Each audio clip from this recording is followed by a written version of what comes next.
you start the video with me? Or are you gonna be grumpy and sad? Hey allihopa! Welcome to this 1 month update for little Myranda. Unfortunately, I think she really wants some food. So I'm gonna latch her to my boob and then I'm gonna go into all the updates for her since her first week update. So as you've already seen, Theo, my 2.5-year-old, is also gonna be in the video because it's just easier for me to keep track of him when he's here and he wants to be with his mommy. So of course he can join in and be in the video.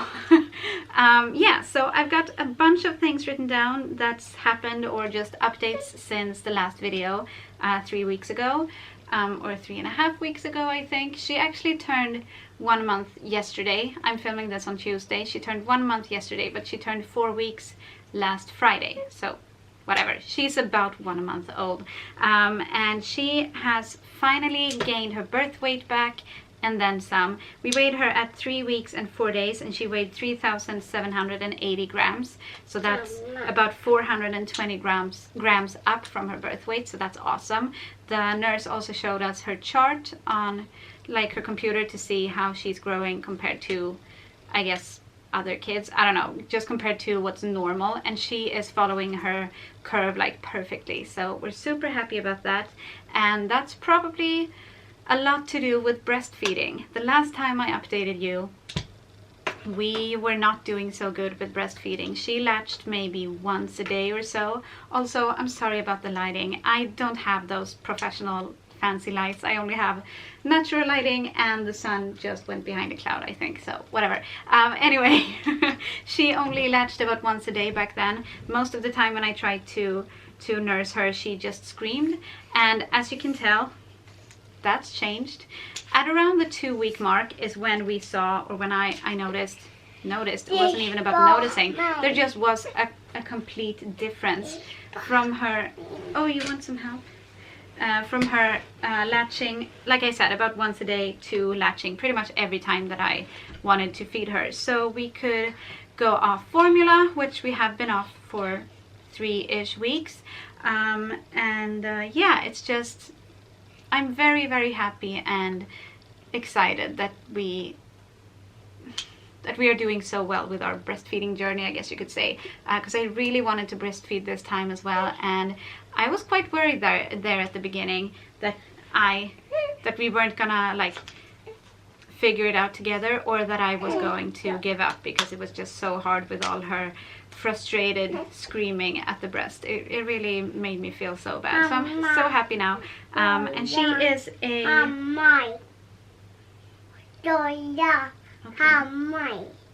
Okay. She likes to eat for a long time, usually 30 to 40 minutes, and sometimes even longer than that. But that's also, I think, because she kind of goes in and out of being awake. She likes to sleep at the breast, which I know they don't recommend, but I mean, what am I gonna do?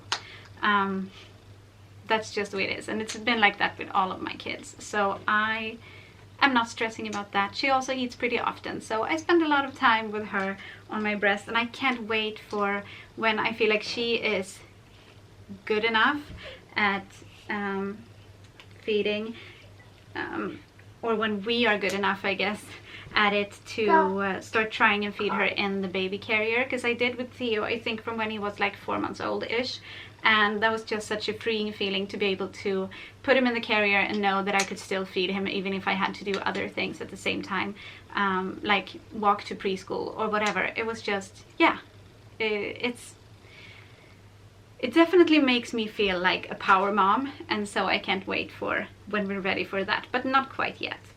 As for sleep, she's actually kind of turned around or just switched compared to what I said in the last update. I said that she was usually more fussy and more awake at night. Okay. The ear and tongue. Tongue. Okay. Tongue. And she was usually, back then, she was usually more awake and more fussy at night. And then during the day we could sometimes put her in the mama room or somewhere to have her sleep there for a bit. Now it's kind of the opposite. At night she usually sleeps for 1.5 to 2 hours at a time. and sometimes even in the crib. That's, well, you can't see it, but it's over there. So that's very good, because that means that we can actually sleep without a baby on us, which just was not happening a few weeks ago. But during the day she is much harder to put down.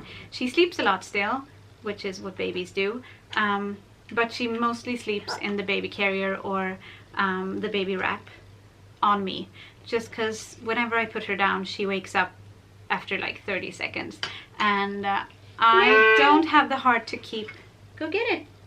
I don't have the heart to keep like trying and have her fall asleep and then wake up, and fall asleep and then wake up. So usually I put her in the baby wrap and she sleeps like a champ in there. And I know that this is kind of what babies do, at least a lot of them. So I'm trying to not get too stressed about it and not get too stressed about not getting things done. She just needs this right now, and that's fine.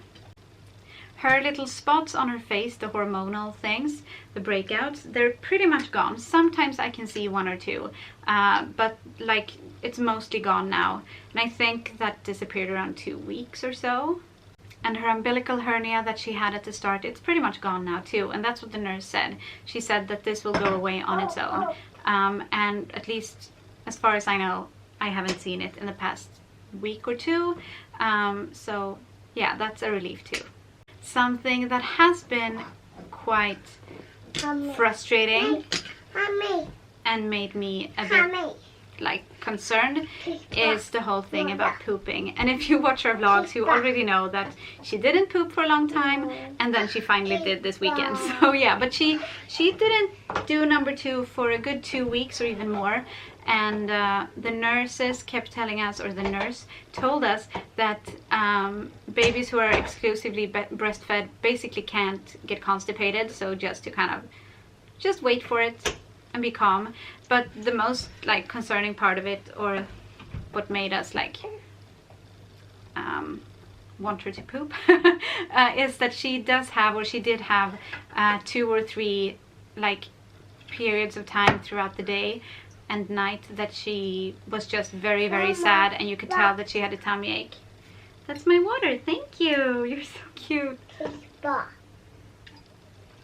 And she sometimes has that still, but I don't think it's as bad or as like long-winded, those periods of time, as they were before she did number 2. So, but she hasn't done anything since this weekend, since Saturday, I think. So who knows, maybe she's just one of those babies who goes a long time.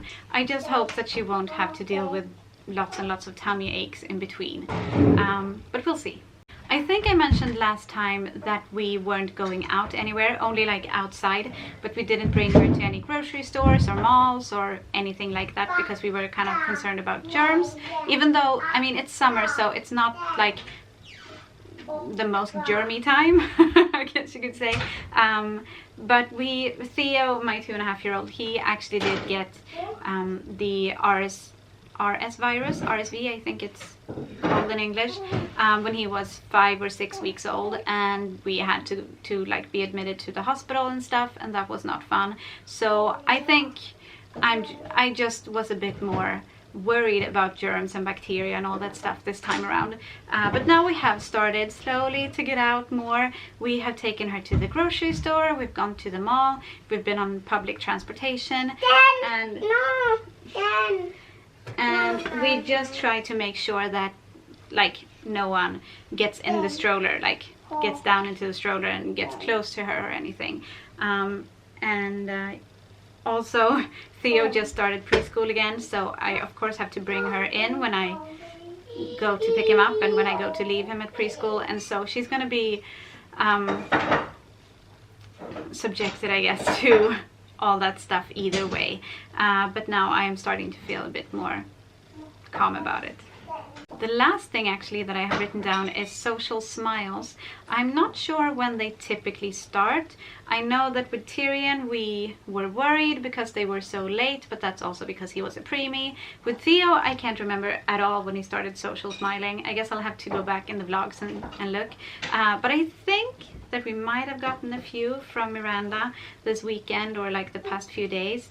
At least it feels like she's smiling back at us, especially at the kids. But I'm not 100% sure. I think I'll do next update probably at 2 or 3 months. So at that point, I'm hoping that we're definitely getting a bunch of smiles, and I'll give you an update on it. But for now, I'm like 50-50. If it was really like a smile at us, or if it was just a coincidence. So yeah. And that's pretty much it for the update. I feel like I haven't been talking for as long as I usually do when I'm doing updates and sit down videos, but this is really all I could think about to talk about around her. I'm doing a postpartum update in a few weeks for myself, just with all the updates from the delivery up until 6 weeks. So I'll talk more about myself then. This was Myranda's update, and I'm gonna try and unlatch her from the breast and show her a bit more, because she's just so cute, and you can't do a baby update without showing the baby properly, I think. So let's see first if I can fix this nursing bra. There we go. There we go. Hi. Look at this beauty. Look at you. You're so cute. Still hungry, I see. Well, I don't think she's gonna show you any smiles right now, but we do 2 vlogs a week, so if you're more interested in seeing just our everyday life, tune in on Mondays and Fridays. Yeah, please like the video if you liked it, and subscribe if you want to see more of our family videos, and we will see you on Friday. And thank you for watching today. Hej då!